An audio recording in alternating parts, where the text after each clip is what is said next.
Hi hello welcome to mechanical tech Telugu. This is your హ్యామో mechanical guru. So ఇందాక last వీడియోలో last క్లాస్లో SA questions importance చెప్పుకున్నామండి.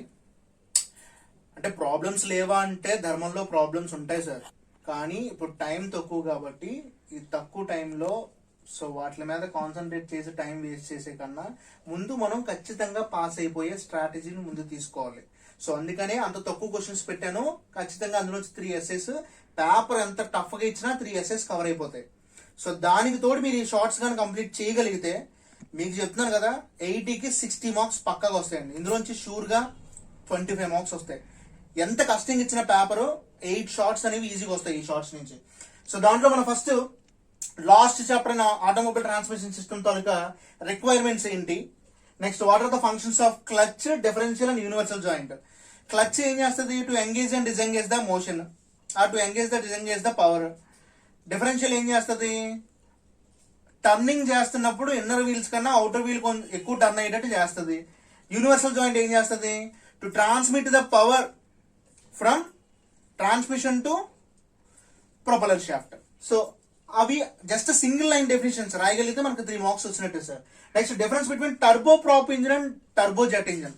Turbo ప్రాప్ engine, turbojet engine రెండు thrust produce చేస్తాయి, కానీ ఇందులో ప్రొపలర్ ఉంటుంది, ఇందులో డిఫ్యూజర్ ఉంటుంది, అంతే డిఫరెన్స్. ఒక 3 పాయింట్స్ రాయగలిగితే 3 మార్క్స్ వచ్చినట్టే. Next principle of rocket propulsion and application of rocket engine. Rocket propulsion అంటే ఏంటి? సో న్యూటన్స్ థర్డ్ లో దాంట్లో యాక్ట్ అవుతుంది. సో ఆ ప్రిన్సిపల్ రాసి అప్లికేషన్స్ రాయగలిగితే చాలు. Next properties of fuels used in jet propulsion. అసలు జెట్ ప్రొపల్షన్ లో ఏ ఫ్యూయల్స్ యూజ్ చేస్తారో వాటి తాలూకా ప్రాపర్టీస్ ఏంటి? చాలా తక్కువ ఉంటాయండి, 3 or 4 లైన్స్ అంతే. Next classification applications of gas turbines. Gas turbine తాలూకా క్లాసిఫికేషన్స్ ఏంటి? Constant open cycle, closed cycle, constant pressure, constant volume. So ఆ టైప్స్ అని రాస్తారు. ఒక 4 టైప్స్ రాసి ఒక 3 అప్లికేషన్స్ రాస్తే 3 మార్క్స్ పడిపోతాయండి. Next list out the fuels used in gas turbines. Jet propulsions లో ఫ్యూయల్స్ యూజ్ చేసాం కదా, మరి గ్యాస్ టర్బైన్ లో కూడా ఫ్యూయల్స్ యూజ్ చేస్తాం కదా, ఆ ఫ్యూయల్స్ నేమ్స్ రాస్తే చాలు సార్. 4 నేమ్స్ రాస్తే 3 మార్క్స్ వస్తాయండి.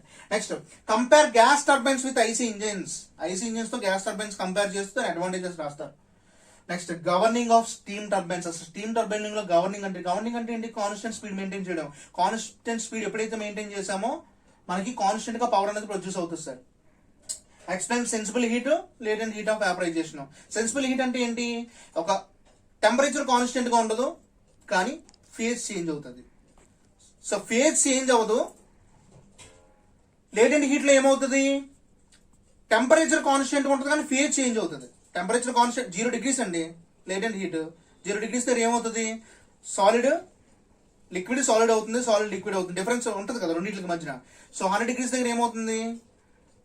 వాటర్ అనేది వేపర్ అవుతుంది. సో ఫేజ్ చేంజ్ అవుతుంది టెంపరేచర్ కాన్స్టెంట్ అయితే, latent heat of vaporisation sir. Next classification of steam boilers. What is pipe tube boiler, what is water tube boiler. Tubes లో water flow అయ్యి pipe నుంచి glasses flow అవుతుంటే దాన్ని మనం water tube boilers అంటాం. అదే tubes నుంచి ఫ్లూ గ్యాసెస్ ఫ్లో అవుతూ బయట వాటర్ గా నుండి ఆ వాటర్ వేపర్ గా మారితే దాన్ని మనం ఏమంటాం? వాటర్ ట్యూబ్ బాయిలర్స్ అంటాం. రెండింటికి డిఫరెన్స్ రాయాలి. Next types of nozzles. What is convergent nozzle, what is divergent nozzle, and what are the applications of nozzles. So ఒక్కొక్కసారి దాంట్లోంచి ఎగ్జిట్ వెలాసిటీ ఫైన్ చేయడం చిన్న ప్రాబ్లం అండి, 3 lines problem. Exit velocity fine చేయడం nozzles లో అడిగేస్తున్నాడు అండి. Next reheating అంటే ఏంటి, బ్లీడింగ్ అంటే ఏంటి స్టీమ్ టర్బైన్స్ లో, దాని తాలూకు అడ్వాంటేజెస్, స్టీమ్ టర్బైన్ తాలూకు advantages. What is compounding and what are the types of compounding. ఈ క్వశ్చన్స్ కానీ కంప్లీట్ చేయగలిగితే మీకు 25 మార్క్స్ పక్కాగా వస్తాయి షార్ట్ క్వశ్చన్స్. సో దీని కింద బిఫోర్ వీడియోలో నేను ఎస్ఏ క్వశ్చన్స్ పెట్టాను. ఈ రెండు కంపేర్ చేసుకొని చదవండి, మీకు ఈజీగా 60 మార్క్స్ వస్తాయి thermal engineering. All the best my dear students. So please subscribe my channel, share my channel and like my channel. Love you guys. Bye.